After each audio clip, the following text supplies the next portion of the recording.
Our guest today brings a mix of entrepreneurship, media savvy, and passion for food, all wrapped in a story that likely ties back to his roots at Belen Jesuit. We will dig into this story and find out, and I'm super excited to do so.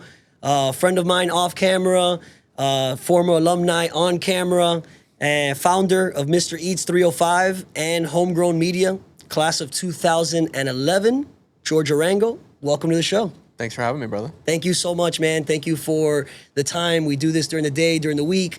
I know I'm sure you have things to do in these times. Always. But that's the perks of entrepreneurship. You set your own schedule. 1000%. We did it a few weeks ahead, and then we work around it. So we're here. Before we dive right into the show, quick reminder: please follow, like, and most importantly, review the show on whatever platform you're looking at. A simple reply, a simple comment really helps the algorithm and get this show in front of other viewers. So if you find value in today's show, entertainment, you like George. Or if you don't. Let us know. Feel free to let us know and share the episode, please. All right. So, George, let's give context to what Mr. Eats 305 is, and let's start off by discussing, how it came about. So, what is Mr. Eats 305? So how most people see it, it's a social media page that reviews food on its face. That's as simple as it gets. But as we both know, there's a lot more that goes into it. It's not just I simply go and set up a tripod and make the review. I'm sure it maybe even started that way, but that's not where it's at or the intention behind it. No, the intention behind it is always to help people find good food, whether you're a tourist or local alike, share the same experiences that we had good experiences at. Love that. So when we first launched it, this was 2016, when my wife and I first started dating. When you first start dating, that's what you do. You go out on the weekends and you eat at a spot, and this is to give context to those listening. 2016, Instagram didn't have stories, it didn't have videos. Wow. It was just kind of like a photo sharing app. Okay. So I was posting my adventures on Snapchat, like a picture of a dish, and friends of mine were responding. Snapchat, right? Yeah, That disappeared. So, no, I mean, it's for us. Right. Yeah, I'm sure it's still being used. So 2016, I'm posting on Snapchat, and friends of mine are asking me, what'd you order? Where'd you go? How'd you like it? And this is prior to studying to go into law school. Okay. So I'm like, listen, I don't have a lot of time, but I want to answer and help these people that I'm clearly passionate about trying these spots. And I created that page as an outlet, a hobby, and that's what it became. Every weekend, we'd go somewhere else and post it on Mr. Eats. Was this a separate page, or did you change your personal page into Mr. Eats? Separate. Nice. Separate. Okay. Because I didn't think anything of it. I was creating this as a hobby. Even throughout law school, I was building up as a side hustle. And then by the time I graduated, I had a good reputation and a good following that I decided to give it the chance. But throughout it, I was not even thinking that it could be full time. It kind of stars aligned for me, Miami, social media, and the power that it has become. Yes. Because in 2015, 2016, we would not have thought that so many eyes were going to be on iPhones and Instagrams on what it is. And now you look at newspapers, where they're at, TV commercials, radio spots, and all the budgets and media that were going towards that shifted to social media. Right. So bringing it back to what is Mr. Eats, it's essentially a marketing company. Okay. But I'm not marketing myself. I'm using myself as the vessel for businesses, platforms, and other people to use me and my experiences to kind of use it as a trampoline platform to share their message. Were there any inspirations? How did you come up with the idea, right? Not the concept of, okay, I'm going on dates with my future wife. You didn't know that at the time. No, not at all. But did you see something that was like, this is cool? I just love sharing the experiences, and at its core, it was helping people solve problems, and that's kind of what I've boiled it all down to of what I love doing. That's kind of why I went to law school. Someone has an issue, you want to solve it. People aren't dancing. If we go into the DJing round, how do I solve that? How do I make people have the most enjoyable time without even realizing that they're doing something? So how do they notice that they're figuring out where to eat without even realizing that's what that video is? And that's kind of what Mr. Eats kind of became. But at the time, how I looked at it was it's a Guy Fieri and Anthony Bourdain type of thing. Not as serious. Portnoy was also doing his pizza reviews already. Not that I stemmed it from that, because I wasn't just doing pizza. It was simply, the first few posts weren't all food. I think one post was about broken shaker or like an aesthetic picture of one day at the beach. Like it really was just adventures. Okay. And I remember the first post. The first post was of Pride and Joy. Do you remember Pride and Joy? I do. Where Grails is now. Yes. It was a barbecue spot, It was a right? barbecue Yes. spot, and it was fantastic, but it was messy. It was nachos, it was loaded pork, it was food for dudes, Right. and that's kind of how I wanted it to be. Where I'm not gatekeeping the spots. I'm letting guys know where to take their partners out on these dates. So that's kind of where it geared towards, and then it shifted quickly because more girls were using Instagram and social media than guys, especially at that time. Right. So I'm like, all right, I can't just do food for dudes and not just like Mr. Eats, where it's like I'm helping guys kind of find places to take their partners. Right. Strategic dating. I have to make this for a larger audience, and then little by little, you realize the audience grows. It's not just my friends; it's more people in a neighborhood, all the people in City Miami, people in Miami-Dade County. People in US, South Florida. and then Mr. World. Yeah. Right. That's awesome. You know, you started as a hobby. Yeah, big Right. time. This was just something to do and maybe even something to talk about now on this date with your significant other, right? Like Yeah. creating the content becomes this part of the date almost, right? Which is great. Part of the adventure, I think is the word you used. When did you have that click moment, that aha, where you're like, oh, this could be more than a hobby? Throughout law school, I would say I was getting small brand deals here and there. Okay. And I realized there was something, but it wasn't until I was studying for the bar exam where I'm like, there's going to be, 2,000 kids sitting in this auditorium with me. Mm-hmm. And how many of them have this platform that they could rely on, use as a safety net, and that has this much impact and value and things that we have for the community. Like, there's one of me versus 2,000 people in this auditorium. Right. I'm probably better off and more valuable doing and trying this, which I had never given it 100% until I sat for the bar. Got it. So it wasn't until after I gave it my 100% that I realized I have something. I mean, Truly. Right. I mean, before that, it was kind of the leap of faith that people say, right? Like, Yeah. We'll see if it sticks. And if it Exactly. doesn't, then you're just, you're one of the 2,000 and you have this amazing safety net called legal and law, right? Which, Great. talk about a great safety net. Mm-hmm. But you are forward facing in the sense that this could be my one thing and kind of treat it as the passion. Mm-hmm. That's amazing. All right, so I kind of want to transition then into what is the importance, or not the importance, but the piece of Mr. Eats, right? Because outside looking in, you'd probably think it's food. Mm-hmm. And it is food based. Of course. But the entire company is probably not based around the food, it's based around the content, right? You're not cooking the food. You're not the chef promoting the food. Correct. You're the content creator, promoting the image and the value of said food. Some good, some bad, right? That's what review is, right?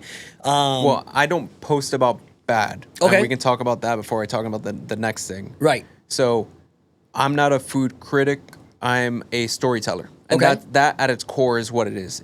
I'm sharing my experiences through storytelling in an entertainment form, and that's at its core what it is, whether it's food, music, cards, anything that's George Arango. Gotcha. Food is my core. It's Mr. Eats. That's what people followed me for, and that's what they're looking for. But at the end of the day, you also want to connect with people as people. Yeah, like human. as a human. And I want to showcase my interest. How do I live my life to be able to do this? And people are curious about that, so that's why I share a little bit more than just food. And when I do share about food, I make sure that it's positive, because being in this for so long, I've seen how hard it is to run a restaurant, how hard it is to run a kitchen, how hard it is to stay consistent. That's the name of the game. The more consistent you are, the better business you will be. And that's Sure, the trust that you get with that. and that's not just with restaurants, that's with any business. And I realized if someone had one off day, a product didn't come out in time, a server was newly hired, I don't want that one experience to be what defines that business. I love that. So, and this realization came at a time where it was COVID and a lot of moving parts were happening. So I made it a point where if I'm about the community and about uplifting and sharing positive news, I'm not going to be one to kind of like shoot down someone or talk negatively about a business that I'm sure is working hard. and I just can't see it because of my one bad experience. Love that. Now, on that same token, I'm going to assume there have been some bad experiences, Yes, right? yes, So that is a guarantee. Yeah. do we flip that into finding a way to make it positive, or does that just not come out? Most of the time, it doesn't come out. Okay. But it always gets communicated to the restaurateur or the owner or whoever invited me or whoever I'm there with to kind of help them improve. Because at the end of the day, we're there for community and helping others. And there's the value exchange regardless. Exactly. So if it's negative, I'll tell them why I think it's negative. And that's where you also get good at what you do, because now I can pinpoint why I think it's not good. It's not just, oh, this didn't taste that good, Right. so I'm not going to post Which about is a little it. opinionated. And it's subjective. Like, Right. so it's like, this didn't taste good because this, or this doesn't make sense on your menu because of this, or the service was slow because of this. Like, there are so many things that it becomes kind of a consulting Right. part of it that helps the restaurants, that is important to realize when 100, 200, 300 people come and visit the same restaurant after my post. I want all those same people to have the same experience that I had. But again, I'm also visiting on a Tuesday at 11 a.m. Right, where you might come on Friday at 8 p.m. Exactly, where I'm the only guy in the restaurant. So yeah, of course I'm gonna have good service. Of course, it's gonna be fresh because like I'm the only one sitting in this restaurant right now. But I don't want to also feel like I'm a nuisance to the restaurant by filming or bringing someone or over ordering or At a peak time. I take all those factors into consideration. Love that. Even prior to going to the restaurant, I am researching, looking at reviews, seeing if the restaurant has responded to bad reviews, good reviews. Are they active on social media? Are they trying more than just what's going on inside of the kitchen? Got it. So all those factors are being weighed prior to even visiting. I love that. So that ties into that question that I stemmed off with, which was like, it's not just showing up with a camera and a tripod and eating and because from the outside people might say like, man, George has it easy. He gets free food. He does this. He does that. He makes a post and like life is good. And he posts everything. Right. So they don't know that like even when I go to a good spot and I'm trying the entire menu, I'm only posting the top 5 dishes. A lot of the other ones, not that they're bad, they're just not up to par to the other dishes that I tried. Got it. So every single thing is kind of like on purpose, meticulous about the words I use, the posts that are going out, the places that I'm visiting, what's not getting posted. Everything is weighed. Love that. And attention to detail is where you get a good product, right? Of course. You can try to see what sticks to the wall, but it also is like, what part of the wall, what am I throwing to stick? Like it matters to things when you kind of take the time with it. And that's where I think the trust comes in, is because I'm doing the dirty work, I'm doing the diligence of making sure everything is kind of in line. So when someone does come in through those doors, everything is great from start to finish, and it makes me look good, it makes the restaurants look good. So it's all about hospitality, and I think that's what hospitality is. It's not just the service. It's about how do I feel walking into the place? Am I excited? Does it meet to the same caliber? And do I walk out wanting to share this experience with someone else? A raving fan. That's it. Absolutely. All right, so then I'm glad you threw that in on the preface, right? Because it ties into things, and I had some questions on those that's what we're here for. It's like, I can't imagine everything is good. No. So do you fabricate things? Like, is it like, hey, this sucks, bring me another one. This won't look good in camera, right? Like, no, it's very organic, but also calculated. Yeah. So even when I go to a restaurant, they're like, oh, do you want to go into the back? And like, sometimes I'll say yes. Most times I'm good in the front because I want to experience how a normal patron would experience. The normal guy comes after because he saw your post and he's like, wait, what part of the restaurant was George sitting in? Because like, I don't see that here, right? Like, and the whole special treatment of it. Exactly. What's your secret sauce when it comes to creating this content? I see what you did there. You see there? Yeah. Being authentic. I think it's not just one size fits all. It's going into the video or going into the restaurant, whatever video you're doing, with the video in your head already.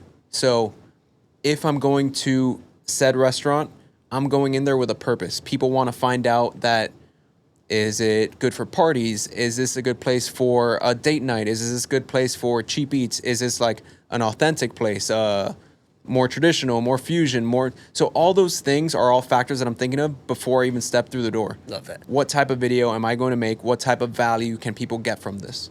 When I first started, I was storyboarding a lot of the frames. Okay. So I would say like shot 1 is an intro of me with said dish in front of me, and that's going to be crazy. that hook. Okay. Shot 2 will be a shot of B-roll beauty shots of the restaurant. Shot 3 will be of the chef. Shot 4 will be those. So it can get very dialed in, and You're producing a movie. That's all it is. Yeah. You're storytelling, you're producing, you're directing, you're the talent, and then you're the editor, and then you're the publisher. Bro, it's so easy, man. Just get free food and post a picture. Yeah, you know? you got it. I'll see you there. Yeah. All right, on the same topic of content, and our previous guest, Kenji, which you're familiar with, he's very content facing. Yeah, I love it. And naturally, I think in 2025, why I spend so much time talking about this is how important it is to any and every business, right? Correct. So when it comes to your specialty, right, as far as content creation, but also, and we'll get into that in your other venture, Homegrown, right? We'll get into that, shortly after. What would you say is the difference between content creation and marketing strategist? Because, and I'll give you, as you think of that, right? Like, I've always heard those terms in not smaller businesses, but businesses that may not have like a full-blown marketing department and 15 employees that do that or whatever. Those words are very interchangeable. And I don't think they are. We just choose to use it interchangeable. Yeah, so I think so there's content creation, there's a content creator, and then there's a marketing strategist. So I think if you're a content creator, you are also a marketing strategist because you are strategizing how to market yourself and the product you're marketing. Okay. But if you are a business owner, let's call it a law firm, let's call it a medical firm, an accounting firm, you essentially aren't, most times shouldn't be the content creator. You can have a marketing team, and I'm thinking out loud here. Yeah. You want to still strategize what your content creation will be. So think of it as the marketing strategy is your game plan. Got you, the vision. To execute the content creation. Got and that can be multiple things. That can be reels on Instagram or shorts. Let's call it short form videos. Sure. It could be newsletters. It can be hiring UGC user generated content, bringing in creators, whether they have a page or not, Okay. to help you execute your game plan. Bring your vision to life. Photos, and then leaning into traditional media. So it's a full marketing strategy and plan that gets executed through your content creation. Is marketing strategist, and let's say another term that gets thrown around, creative director. Is that kind of interchangeable in that sense? If you want to put titles and roles on everyone, yeah, you can have a role for a different person. You can have a firm doing your market strategy, then you can have an in-house creative director protecting the brand. to help you execute the content that gets produced. Nice. Okay, seems complicated then, and you're finding a way to do it all by yourself, which means the doctor out there maybe won't be able to do it all by himself, but could do a lot of it, right? It's as simple as putting some thought into it and executing. Exactly. Love exactly. that. And a lot of them, you see them where they're like, oh, I had this firm, and then now I found like I was more valuable giving advice to the general audience, sitting in front of the camera and talking about things that people are asking questions about in the office, and then using that as a platform, not selling yourself as, hey, I'm Dr. whatever in Coral Gables, come visit me. It's like, no, I am Fulano. This is what I know because this is the most highly questioned thing in my office. Love that. Let me answer this here. And if you have any more questions, this is my email. This is where we're located. That's how you market it. You don't try to sell your office and your services. You just sell yourself and that brand, and then that's how they connect Your you. experience and your expertise. Yeah. And then, which makes sense, right? As a human, the thought process is like, bro, I need to paint my house, right? Oh yeah, I know Fulanito knows everything about painting. Let me call him, and at bare minimum, he's gonna give me a lead. He's gonna tell me to call such and such painter, and then just to tie it into like a manual labor type of thing, right? Like doctor, same thing. Like I have a cough, I don't know what it is. Oh, you know who knows everything about this? Dr. XYZ that I see on Instagram every day. Exactly. And then you throw the little touch of like you trust him already. You haven't met him, but you know more or less how he talks, so you know how he looks, how he moves. It's like. It might all be on camera too. That's a whole other conversation, it's a trusted right? source. But there's a trusted element to it, Exactly. which I love. And I mean, that's highlighting the importance behind it. If it's 2025 and you have zero visibility on a digital footprint, I feel like you're leaving a lot, on the table. Yeah, right? you're not maximizing your efforts for your business. Yep, absolutely. On that same token, then, what advice would you give to somebody that may be thinking of doing more content and marketing? For themselves, for their business, for their brand, but just hasn't done it. And you and I probably know 100 people. Let me actually be very transparent.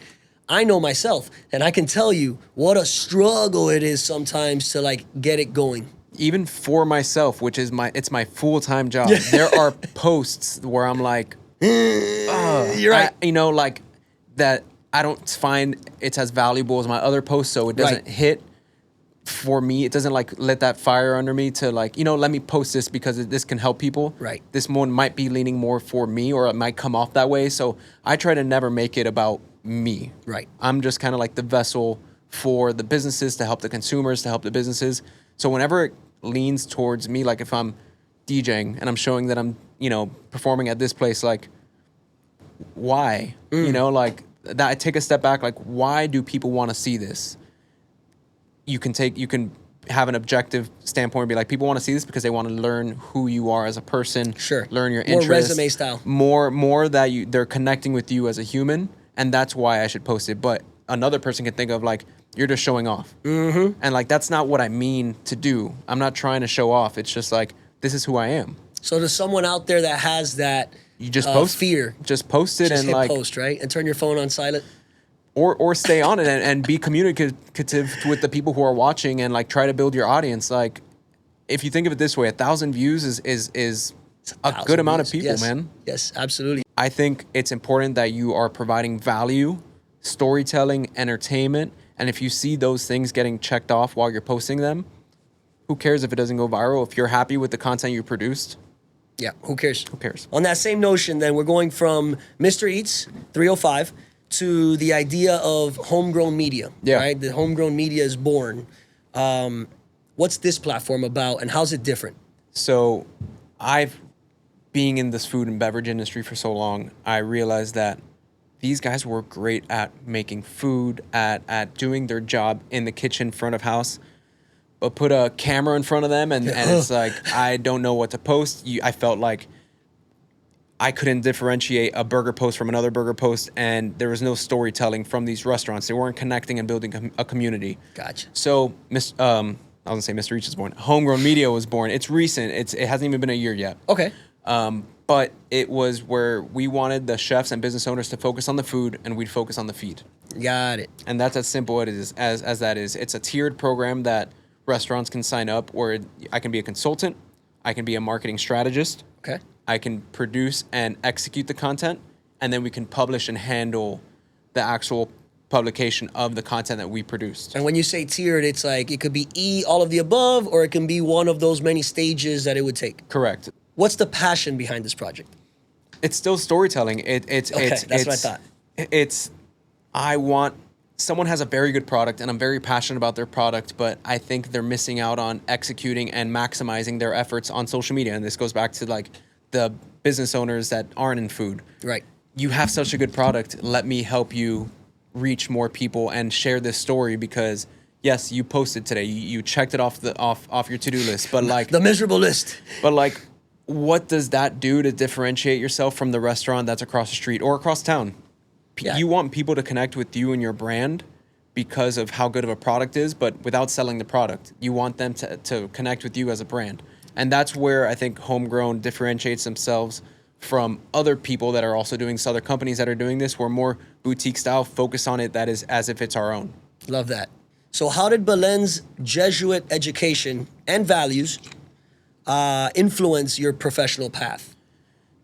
I mean, the values of kind of everything we've been talking about, whether it's not talking bad and enriching and lifting up our community, all that stems back from my parents, of course, at first. Sure. But for them to align with Belen's ideas and the values that I learned there, to continue to grow this, to make it so ingrained in who I am that it has translated to a professional lifestyle. Right.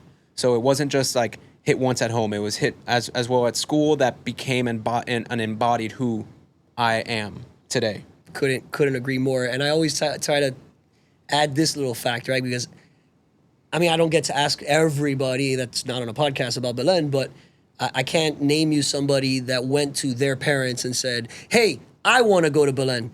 the decision kind of stemmed from the parents saying, "Hey, what do you think about this?" Or, "Hey, you're going to Belen, right?" And so that's part of the values is them knowing, okay, well, I want it instilled at home, I want it instilled at school, I want it instilled after school, Yeah. in sports, in curriculums, and everything else, provided.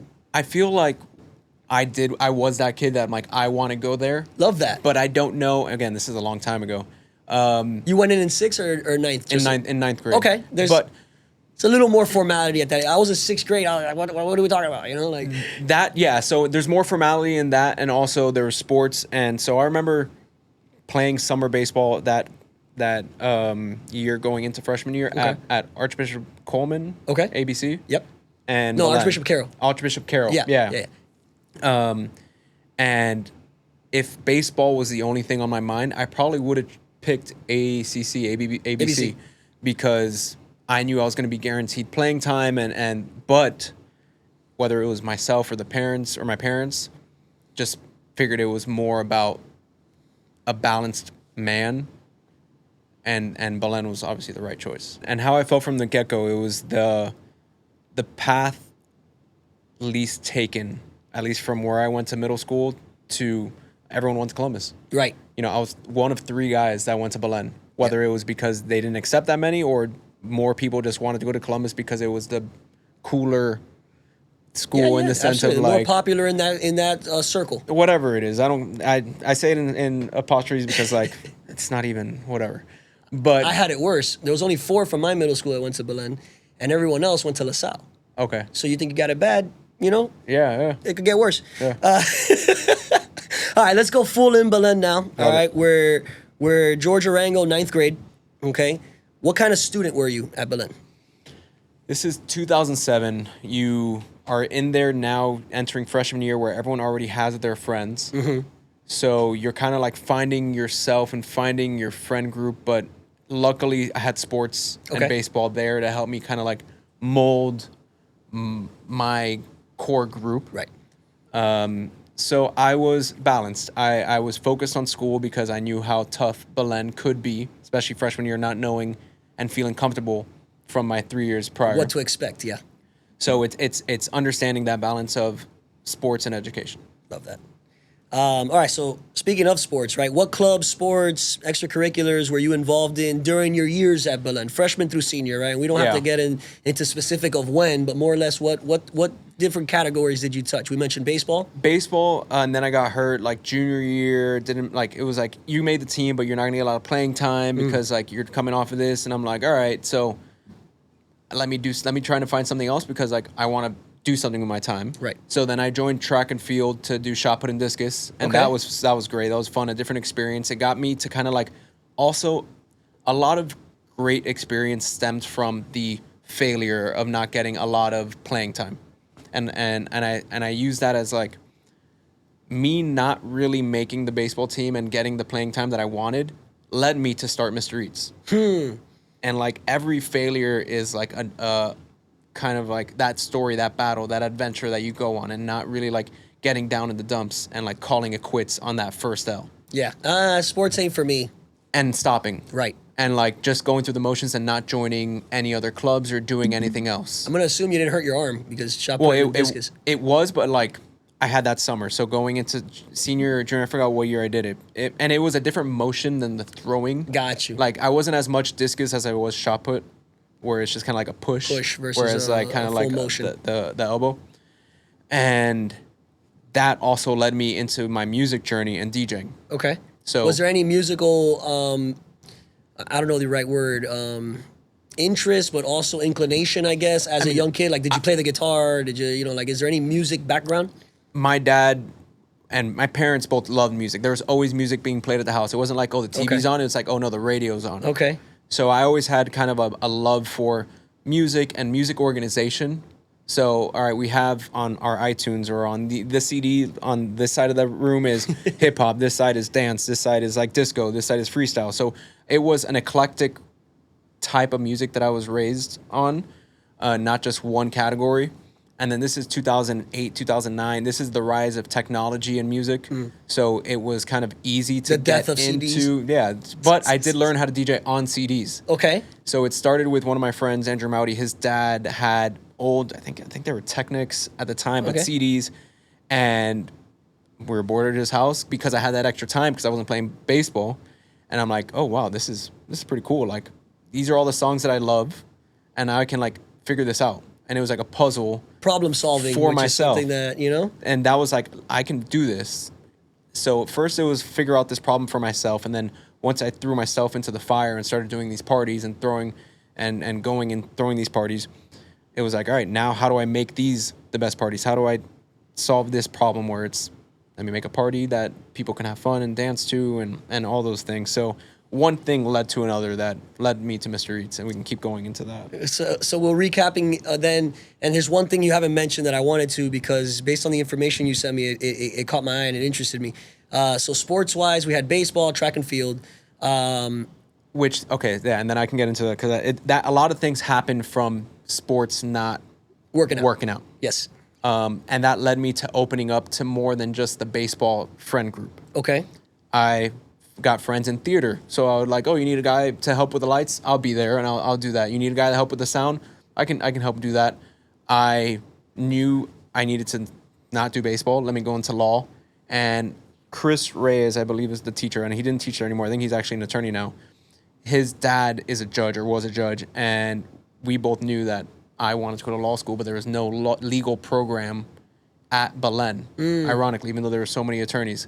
So we took it upon ourselves to start a law club, legal club, and that lasted the end of junior year to my senior year, where we would talk, we'll bring in speakers, attorneys, go to the courthouse, and kind of understand what it was to be an attorney. Phenomenal. So that was fun. And then there was little things here and there. I was never a guy where I'm like, I want to be the guy to take the credit to do this. It's like, I want to learn so much about different things that I just want to help with government and help with throwing this event and be the guy that you can count on as like the ringer.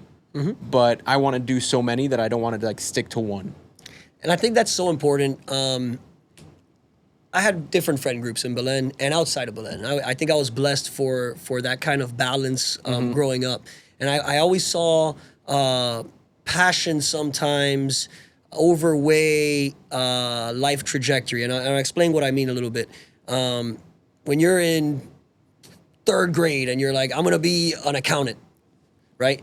And by the way, if a third grader says they want to be an accountant, fantastic. And it could be a million different factors, right? There's a family member that's an accountant that you look up to. There's a TV show you saw and the accountant was tremendo badass, right? Like whatever the influence is at that age. But, you know, if you're closed-minded to saying, I might really like something else, then there may be a point where you regret staying true, let's say, to that, right? So an accountant in third grade, and now it's ninth grade, and all I want to do is play with numbers and be an accountant because I'm an accountant, and this identity. Yeah. And then you go into college, and you're like, all my electives need to be numbers-based because I'm an accountant. And then you're 37 years old, and you hear a song for the first time, you're like, man, I really like music, you know? And it's like, now what, right? So I always try to like encourage, especially on one-on-one convos or anybody that reaches out that's like a lot younger than me, like, wait, read books of things you don't know anything about.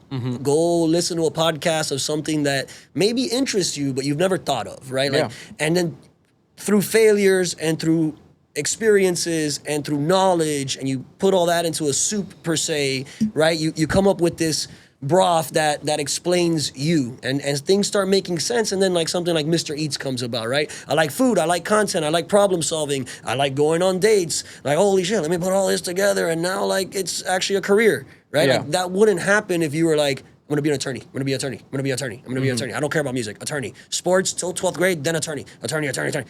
And I'm not saying that's not healthy, right? It's great if you have a passion for something, you want to go after it, but be open-minded to learning little tips and tricks, you know, along the way. And not just stuck in what you think you like. Yes. So I think freshman or sophomore, I don't know if it was both years, but I was in the Future Doctors of America. Okay. But little did I know that I wasn't going to be a medical doctor, it'd be a juris doctor. But at that time, I'm like, all right, I'm a first-gen kid who's going to go to college because my parents never went to college. So, or never graduated from college. And I'm like, all right, it's for success in my parents' eyes, how I saw it was you are successful if you're an attorney, a doctor, or an accountant. Right. Old school. Yep. old school. So I was like, all right, I have to be one of these. So let me figure out which one I like best. Medical, I quickly learned getting like a C in Susanna's class. I'm like, all This right, ain't well, it. that science is not a thing. That's not a thing. So let's cross that one out. I'll not do Future Doctors of America. Let's Right. figure else what else I like. And then Two left. my cousin is an attorney, and I'm like, all right, like maybe I like this. And then I figured that there's so much range you can have within being an attorney that once you are licensed, you can be insurance, entertainment, sports. So going into college, I'm like, all right, you know, if I don't like the insurance thing, I can take the risk and be an entertainment and like Right. blend my music and sports love into that. And that's kind of why I went that path. Quickly, actually, I didn't decide the entertainment part until the end of college when I got more serious into DJing. You added that to the arsenal. Because my dad's is an officer, is a cop, and I was like, all right, I can be a criminal attorney because like I know so much about this, having lived with him for the last 18 years. Like I know I'm a step ahead of Right. everyone that's in this auditorium. real life experience to connect to the books. And what I actually knew and liked. I didn't like it like before. I'd say my junior year is when in college is when I decided like, you know what, let's do entertainment law. And so to your point, you have to be flexible with yourself and understand that like understand what you love doing at its core, which is for me helping people, then needing to feel like you're successful if you say that you're going to do what you wanted to do when you were 12. And it's, you know, I think I'm so adamant on talking about this specific topic on and off cameras Because that's how you were. because I was the ninth grade accountant. Yeah. And I didn't know until my sophomore year of college that I absolutely hate accounting. And now He couldn't even add. no, it was crazy. Take the calculator away. I What are we know, talking I know. about? So I was like, wait, what am I doing here? No, I do love numbers. I love formulas. Chemistry for some reason turned me on. Like, Whoa. whoa, wait a minute. Love the chemistry. And love the it had mad chemistry.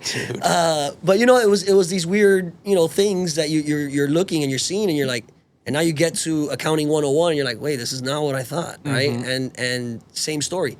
My cousin, which I looked up to, was older, was cool. He's an accountant. Pretty good life he has. I want to be an accountant. Exactly. And what else do I know at that age, besides my hobbies that we can't talk on camera and things of that nature.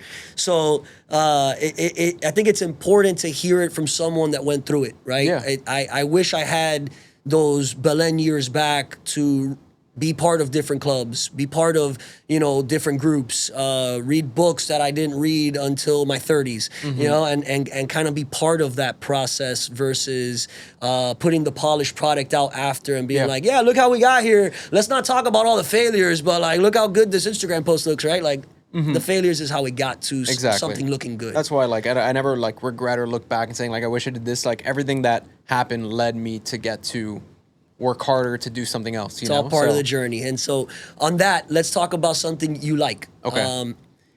What's your favorite Belen memory? One, it was so long ago, so I have to like think back on it. Do your thing. Favorite Belen memory. I mean, I feel like everyone will have a similar answer where it's just like the camaraderie that's felt throughout your time there. Okay. Coming in as a ninth grader, just to dabble on that, Yeah. and you can keep processing was there ever the outsider feeling? Besides day one, right? I mean, day one is day one. Yeah. You're walking through the gate, you don't even know where you're going. Well, everybody else knows where the bathrooms are, right? So there's a little bit of that. But after that, was there an outsider element? I think by the time like midway through freshman year, you kind of like feel part of the groove, understand the culture, buy in. If you buy in, you're kind of like you don't even realize that you're an outsider. Right. Because you're just part of they wouldn't even realize it. Right. So I like pointing that out because I think Belen's special in that sense where there is no, he's the new kid, right? No, he's just another kid here now. Let's get to know him. I think freshman year it's easy to be an outsider, like or the new kid, because you're not alone. Right. There's other kids that are coming at the same time. If you were to come in like 10th, 11th, 12th grade, then yeah, you're the only kid coming in. I'm sure you can feel that way, especially with people that already have like their established core group. Right. But I was okay with that because I tried so many different things that I had friends in every different group. So I was part of, friends with thespians and guys in media and guys who are public speakers, guys who love music, guys who love. So for me, I felt like I was part of the family from the beginning. You had a chair and different tables in the lunchroom that could easily be accessible. Oh, I attacked that lunchroom. That lunchroom is. I'm thankful for that because you got to experience all the food there. We'll dive right into that. Favorite lunch item? Churraco if I get the ticket, If it's the golden there, ticket day? if it's golden ticket day, it has to be churraco. If not, like the what was it, the chicken patties? Chicken patties is very Simple, popular man. in your age group. Yeah. Were you wearing sweatshirts during the hot months to sneak one in? Ooh. Oof. I would say yes, but just for lunch. I'm not gonna wear it the entire day. Sweatshirt always in the locker room. You put it on when you go into lunch. But I think my sophomore or junior year, didn't they stop selling the sweatshirts with the pockets? You got into Belen the year after I graduated. You're asking me about what happened there. So who knows? So it was because we had our phones in our pockets and cut the top. I don't know, this is probably gonna go off camera because it's so many ways of like cheating. Yeah. So like you would cut the top. Not that I partake in this. This is from other This people. is what we heard. Allegedly. Allegedly. You would cut the top of the thing so you can open it up and see what's in your pocket, but they couldn't see what's out of it. So you had either your phone or a cheat sheet or anything, and I shouldn't be saying this. And George's class had a 97% A It was plus. crazy. It was the crazy. smartest class to ever graduate. No, what we would do, we never used it for cheating. No. You guys had advanced it apparently, but we would cut like a little hole, and then we would run the headphone through the inside. Yeah, we had that too. And then we're Yeah, we listening did to that music and we're looking at the teacher like, yeah, I have no idea what you're saying. Right? Yeah, with the hood on. Same right, thing. Exactly. But that's as far as we got. Well, it didn't last for us because they stopped doing that like by the end of freshman, sophomore year, I think. Someone caught on. We'll say that for sakes of camera's sakes, they changed the sweatshirt because of the chicken patties. That's why. That's at its core. That's what it was. That's what it was. The lunch ticket was getting way too expensive, and they said, "Oh yeah, no more sweatshirts. We got to cut it out." Yeah, but I think favorite memory for me is just like the time that you spent there, kind of in things that would happen that were good and bad. Going to my junior year, we went to states in football. Collectively, being there as a group, you were excited. We lost a class member our senior year. Okay. So being there, consoling with each other, and like having that bond together throughout the year was special. It's something that's memorable, whereas like everything else is just such a good time. But those are like two that are memorable moments. Stand out. Yeah. Let's continue on memorable moments, but transition more to teachers. Memorable teachers. Who stands out? Oof. Vasquez. Okay. Oh yeah. Vasquez, Miss Sosa, those 80s, DQ. Okay. Who else? That's a great lineup right there. That's a great list right there, Excellent. and a lot of repeat names or from other victims, people. Repeat candidates. I'd say I didn't have a lot of like the classic teachers. Like I want to give a shout out to Maza, but I'd never had Maza. Got it. I wasn't the guy who had Minchner, who had Alexander, who had like the OGs for teachers. I was randomly always put into the guy who had like the one-off teachers, or like I don't know, like we had a junior year or senior year. I think it was senior year. Dreesen. Okay. I think it was a 1 year or 2 year guy. And he was great. Chris Reyes, the one that I said I started the legal program with, I think he was only there for a handful of years as well. So there's some classic characters, and then some respect to the people who go in and out and like help build the culture. Yeah, do their thing, and then go on to whatever's next for them in their journey or experience. Exactly. Okay, on the same teacher topic, are there any that planted the seed? You mentioned Chris Reyes with the legal, but I want to kind of focus on the content marketing. Was there any Belen teachers that you, years later, when you were thinking or working on Mr. Eats, you're like, oh, I have this knowledge or this interest or this passion because of, insert blank?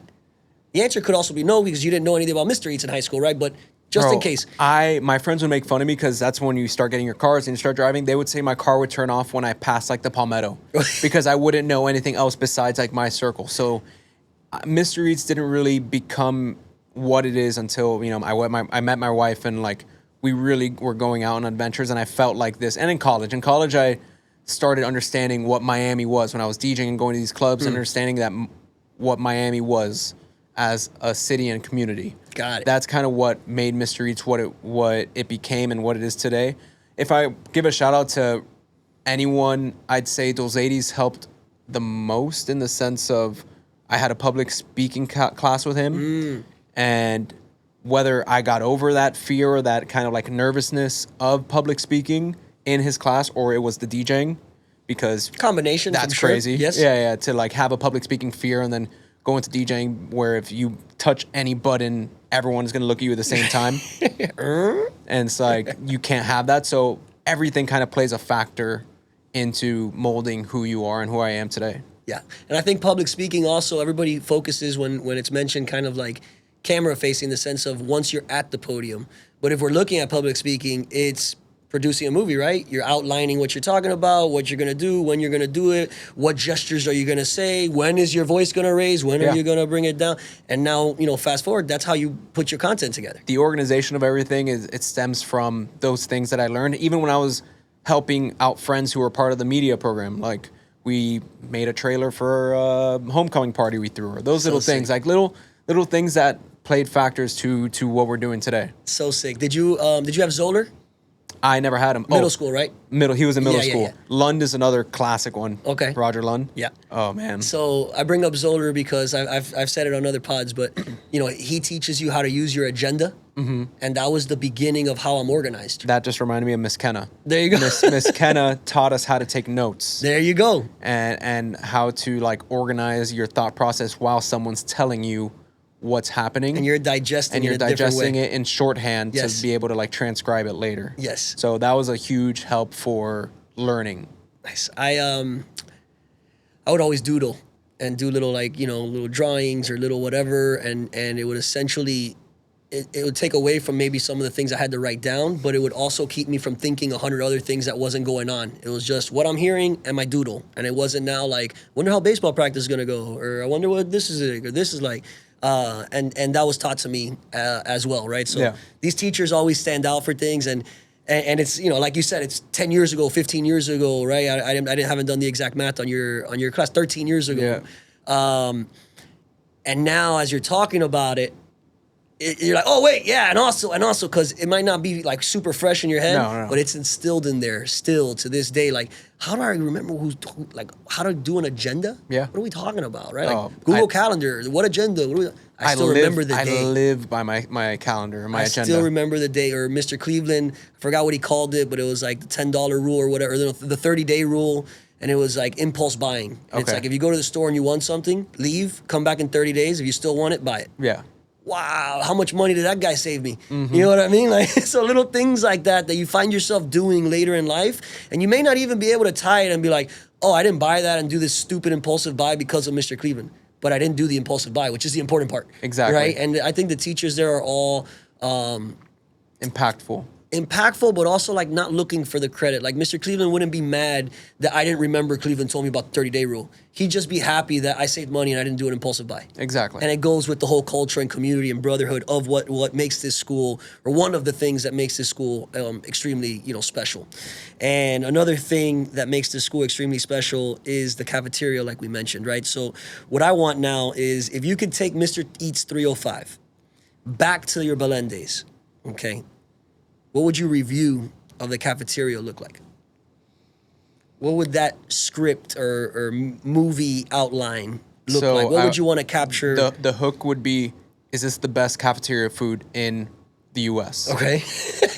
and then here's why. Not only do we have like a Latin flair, and then the options always available, whether you want to eat healthy in the salad bar or want to bulk up because you're in high school and you have the peanut butter and then the hot dogs and like the protein section with the chicken and the rice. Yes.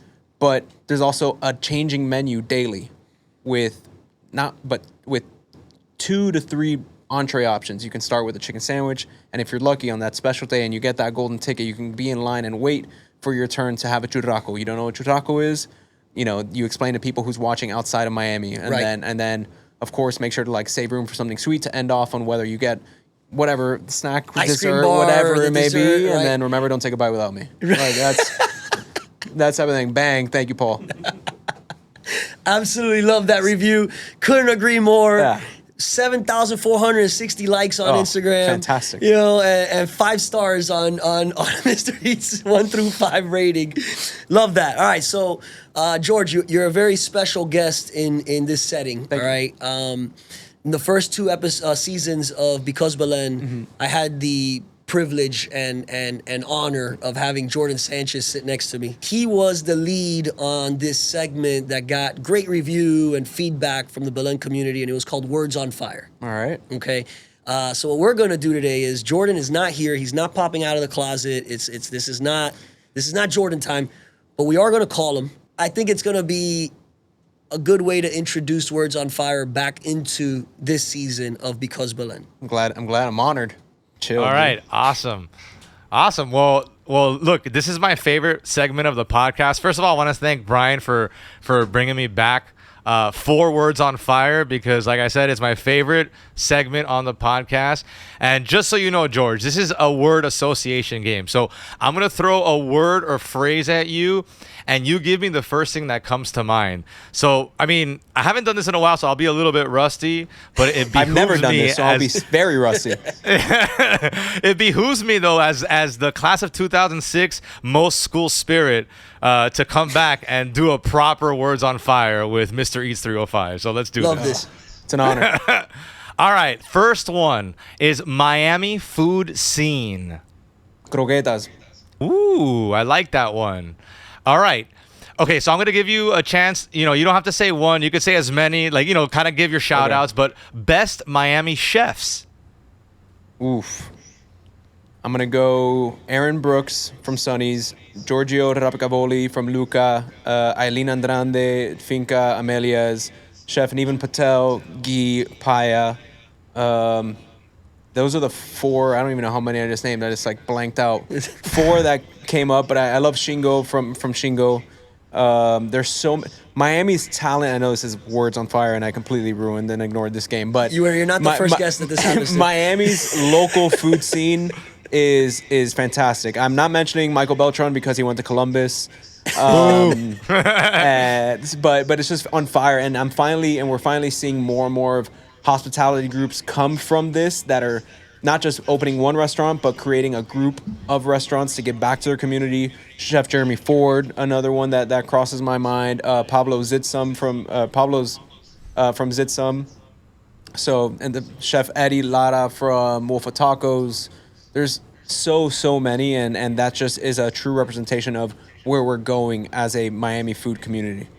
That was awesome. Look, listen, it's okay. We understand at Words on Fire how this goes. We did this with Father Eddie, so you can imagine how wordy those answers were. You got paragraphs on fire.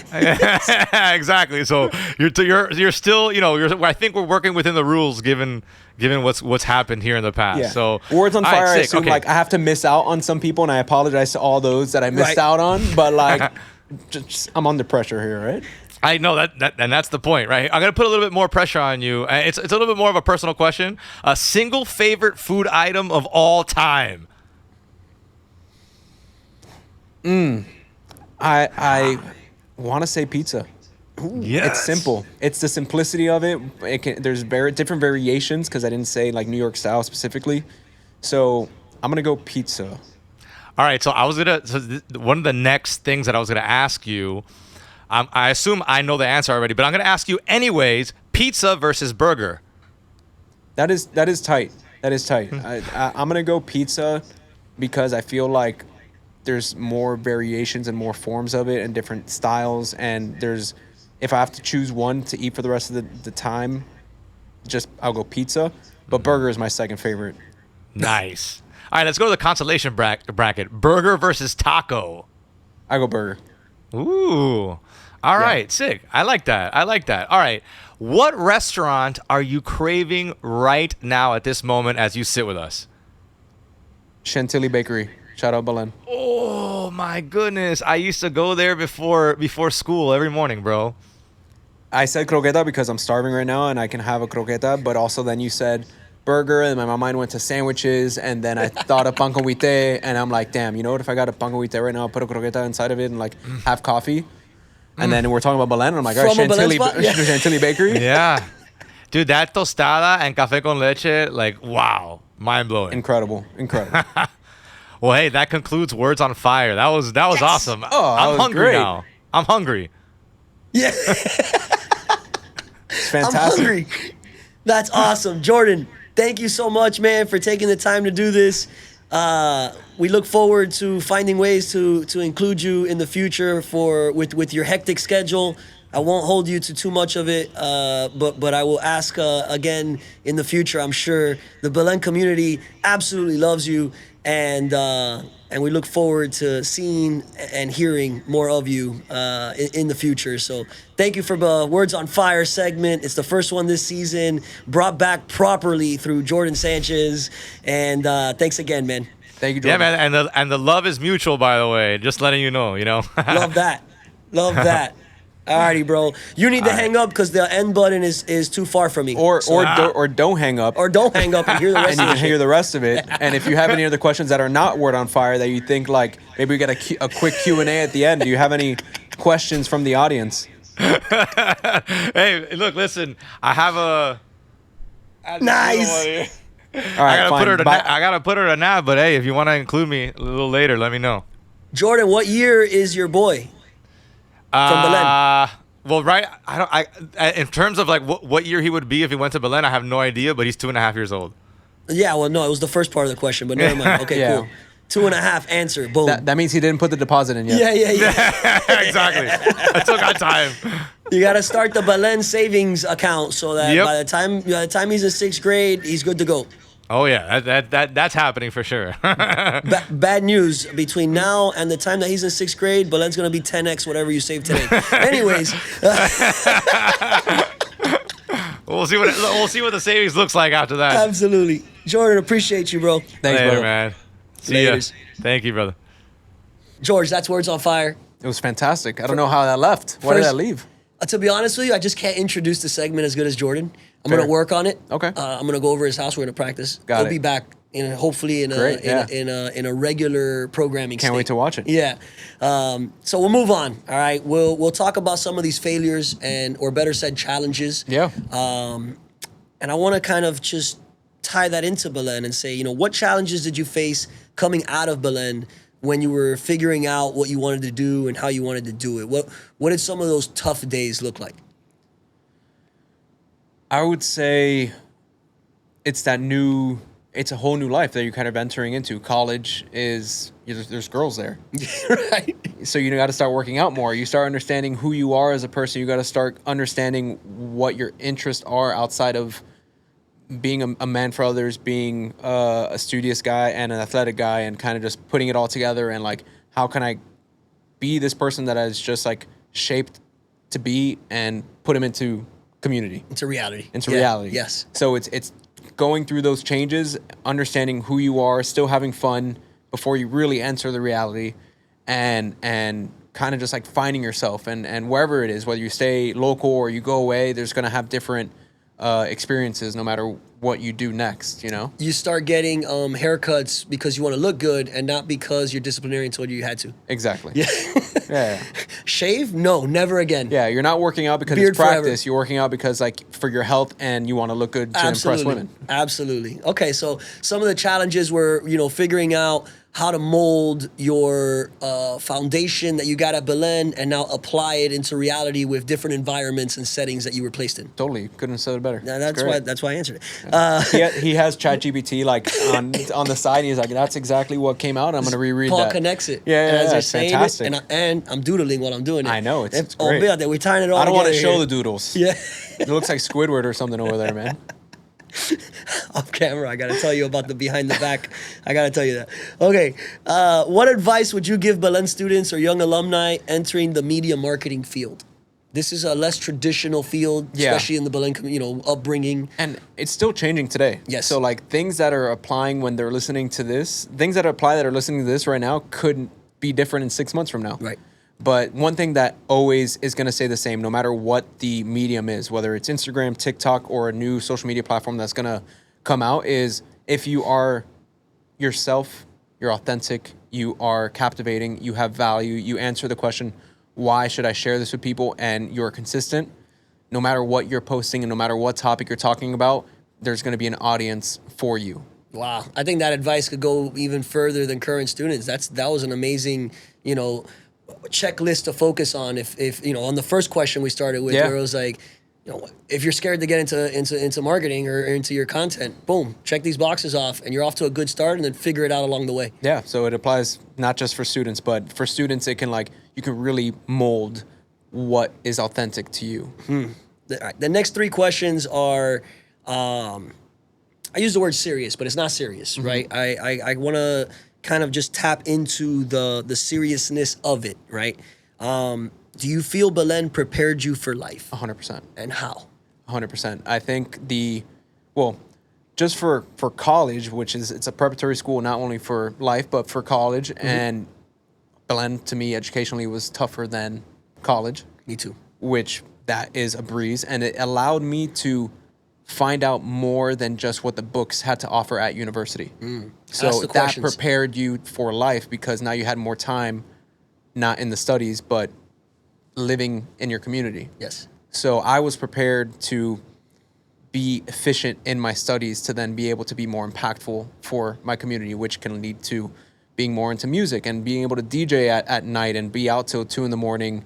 and being at class at 8 a.m. It's that dedication, that determination, that sense of, I know the difference between right and wrong and what we're supposed to do. So even if I can do this because I mentally and physically and emotionally can go out tonight, I'm going to make sure, because I know that at Belen, if we started at this time, I'll make sure to be there 5 minutes before. Yep. So it's making sure that I'm always on, and that kind of stayed not through just college, but till today. Speaking of today, that was going to be the next question, right?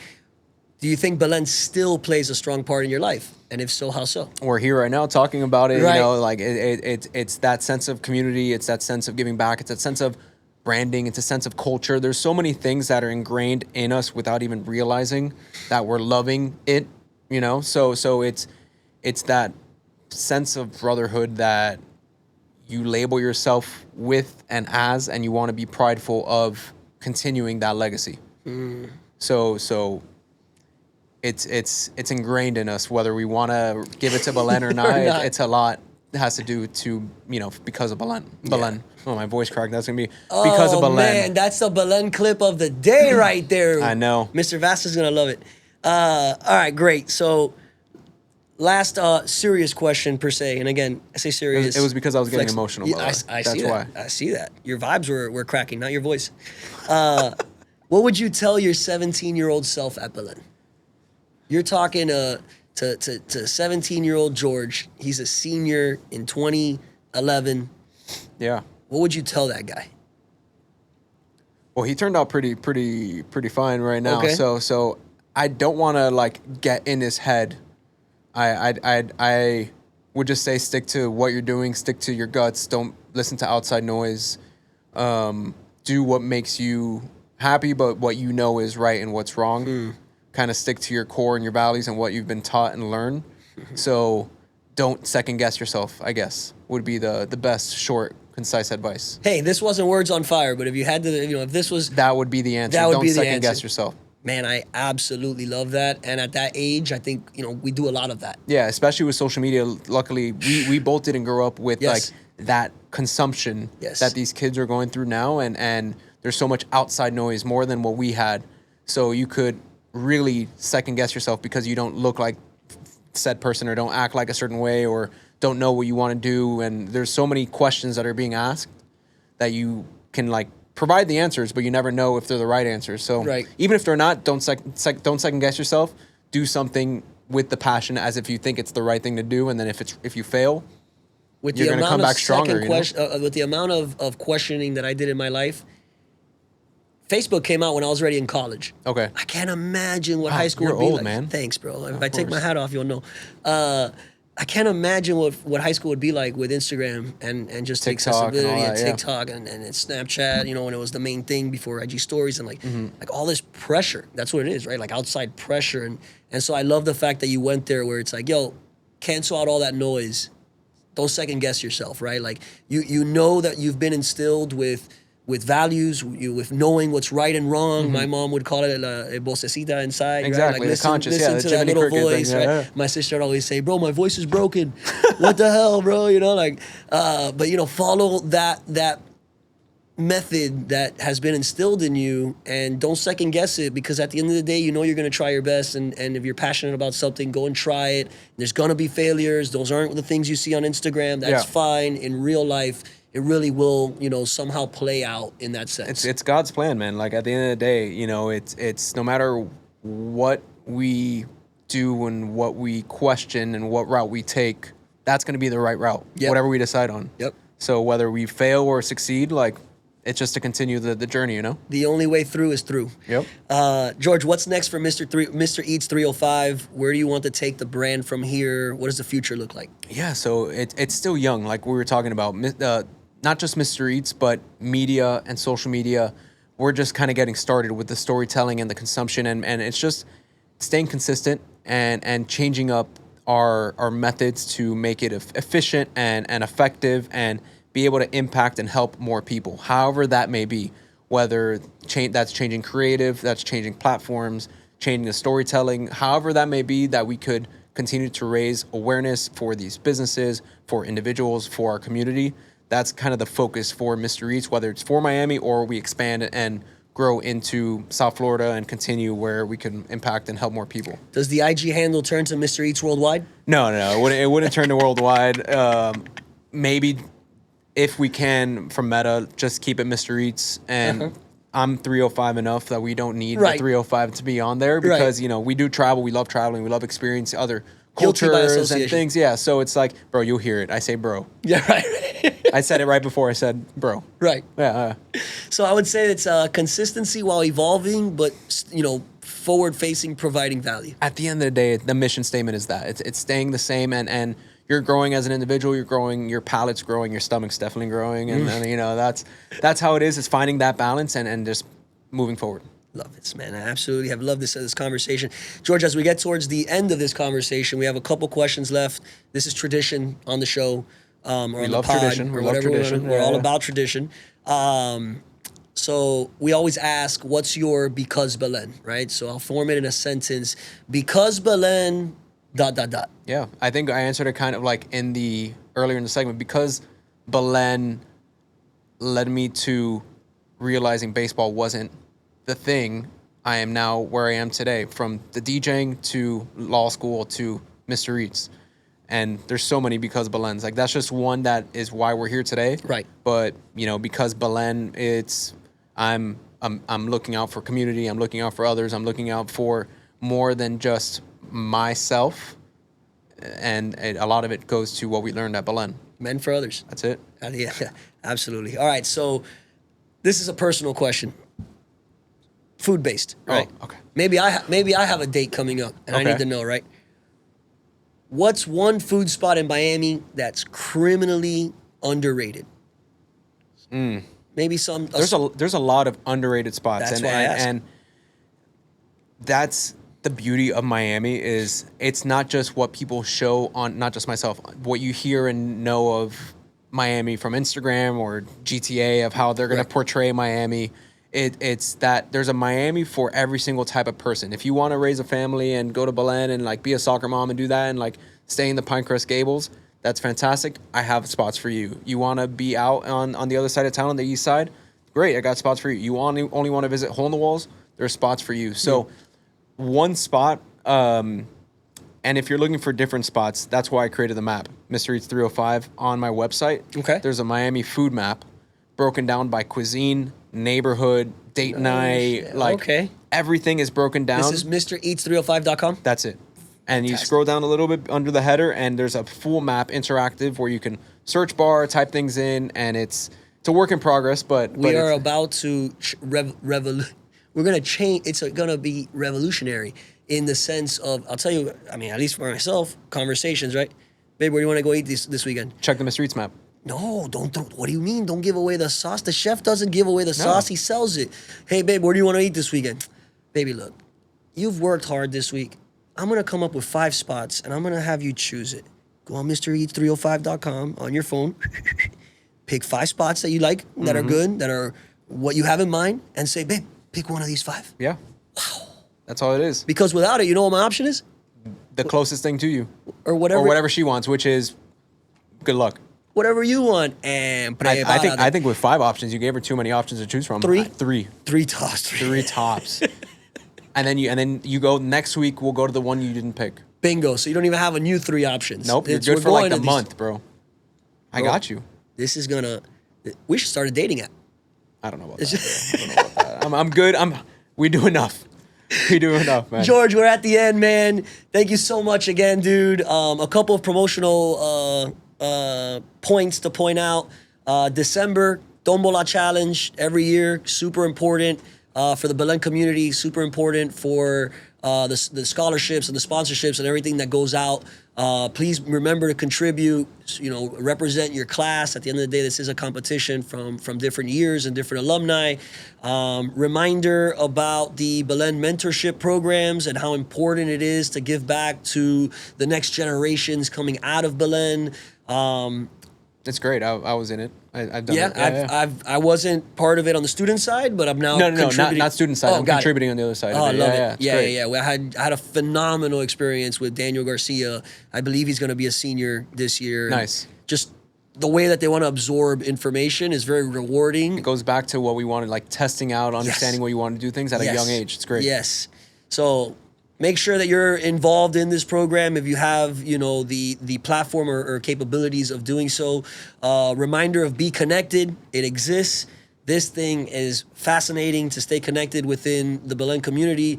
If you're looking for a doctor, an attorney, you're in a pickle and you need a specific something, you can go on there, search by field, search by class year, and find a match with someone that at the end of the day, went to Belen and that you can connect with in that sense. Be connected. I want to give a couple thank yous. Thank you to Belen, naturally, not only for everything that they've given us, but for the opportunity to be doing this podcast and for me to be sitting with amazing people like yourself, George. Thank you to the team here at Rockwell Talent for powering the episodes, shooting, producing, editing, and everything else that comes within it. Make sure to follow the Because Belen podcast on all streaming and platforms, YouTube, Apple Music, et cetera, et cetera, et cetera. And last but not least, thank you. Thank you for the time. Thank you for the value, because it wasn't just, kind of non-thought out questions. Thank you for all the inspiration that you're going to put out there for future people that are into marketing and media and content. And also to los viejos that are like, hey, I don't want to post. Maybe they post something now after hearing you and how easy it could be. I hope it helped, man. Thanks for having me. Anyone who has questions, feel free to message me. Tell me you listen to this podcast and sin pena. Like, just shoot me a DM. I answer. I'm active. It's my job. I'm answering everyone's questions. If it's to help someone, I'm there. Mr. Eats 305 on Instagram. Mr. Eats 305 on Instagram, TikTok, YouTube, Facebook. Lo que sea, Threads. You name it. We'll find it with that. And the map on the website. MrEats305.com. Super important. This is Because Belen. Until the next time, Our Lady of Belen, pray for us.